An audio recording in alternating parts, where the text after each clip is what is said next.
Injection ಹಾಕ್ಸ್ಕೊಳಕ್ಕೆ ಈ ತರ ready ಆಗ್ಬಿಟ್ಟೈತೆ.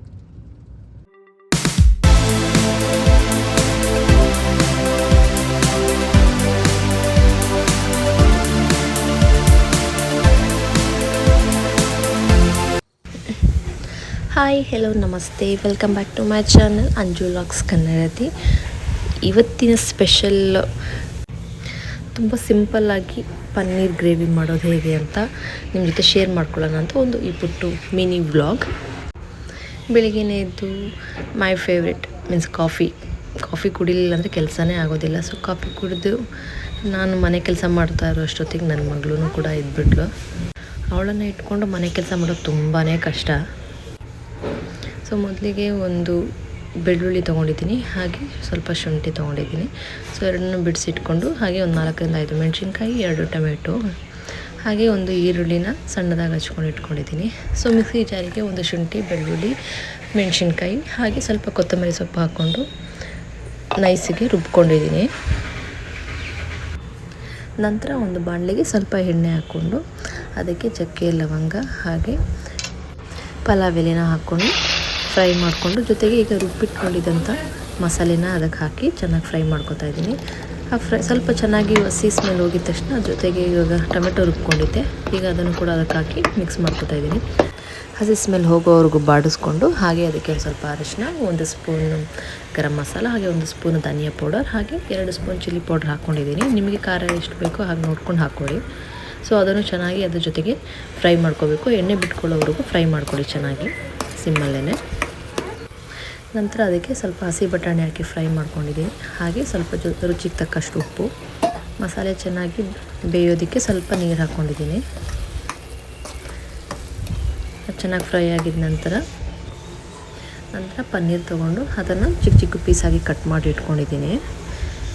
ಈಗ ಆ ಕಟ್ ಮಾಡಿ ಇಟ್ಕೊಂಡಿರೋ ಅಂಥದ್ದನ್ನು ಒಂದು ಚಿಕ್ಕ ಬಾಣಲಿಯಲ್ಲಿ ಸ್ವಲ್ಪ ಬಟರ್ ಹಾಕಿ, ಆ ಬಟರಲ್ಲೇ ಸ್ವಲ್ಪ ಇದನ್ನು ಚೆನ್ನಾಗಿ ಫ್ರೈ ಮಾಡ್ಕೊಳ್ಬೇಕು. ಸ್ವಲ್ಪ ಬ್ರೌನ್ ಶೇಪಲ್ಲಿ ಬರೋವರೆಗೂ ರೋಸ್ಟ್ ಮಾಡ್ಕೋಬೇಕು.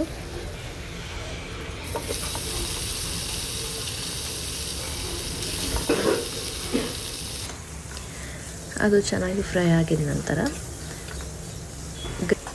ಈ ಮಸಾಲೆ ಚೆನ್ನಾಗಿ ಕುದ್ದು ಹಸಿ ಸ್ಮೆಲ್ಲೆಲ್ಲ ಹೋದ್ಮೇಲೆ ಇದಕ್ಕೆ ಆ ಫ್ರೈ ಮಾಡಿಟ್ಕೊಂಡಿರೋಂಥ ಪನ್ನೀರನ್ನ ಹಾಕ್ಕೊಂಡು ಚೆನ್ನಾಗಿ ಮಿಕ್ಸ್ ಮಾಡ್ಕೊಳ್ಳಿ. ಒಂದು 10 ನಿಮಿಷ ಚೆನ್ನಾಗಿ ಅದನ್ನು ಸಿಮ್ಮಲ್ಲಿ ಬೇಯಿಸ್ಕೊಳ್ಳಿ.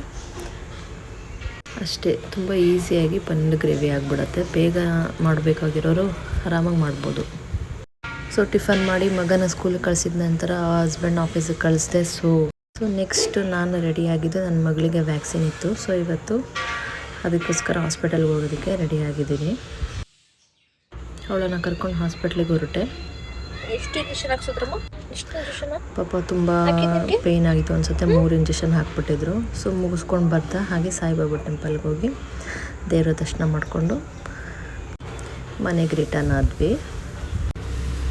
ಸೊ ಹಾಗೆ ಮನೆಗೆ ಬಂದಮೇಲೆ ಒಂದಷ್ಟು ಪ್ರಾಡಕ್ಟ್ಸ್ನ ಮೀಶೋಲ್ಲಿ ನಾನು ಪರ್ಚೇಸ್ ಮಾಡಿದ್ದೆ. ಸೊ ಆ ಪ್ರಾಡಕ್ಟ್ಸ್ನ ನಿಮ್ಮ ಜೊತೆ ಶೇರ್ ಮಾಡ್ಕೊತೀನಿ. ನಿಮಗೇನಾದರೂ ಆ ಪ್ರಾಡಕ್ಟ್ ಇಷ್ಟ ಆದರೆ ದಯವಿಟ್ಟು ಲಿಂಕ್ ಅಂತ ಕಮೆಂಟ್ ಮಾಡಿ, ನಾನು ನಿಮಗೆ ಲಿಂಕ್ನ ಶೇರ್ ಮಾಡ್ತೀನಿ.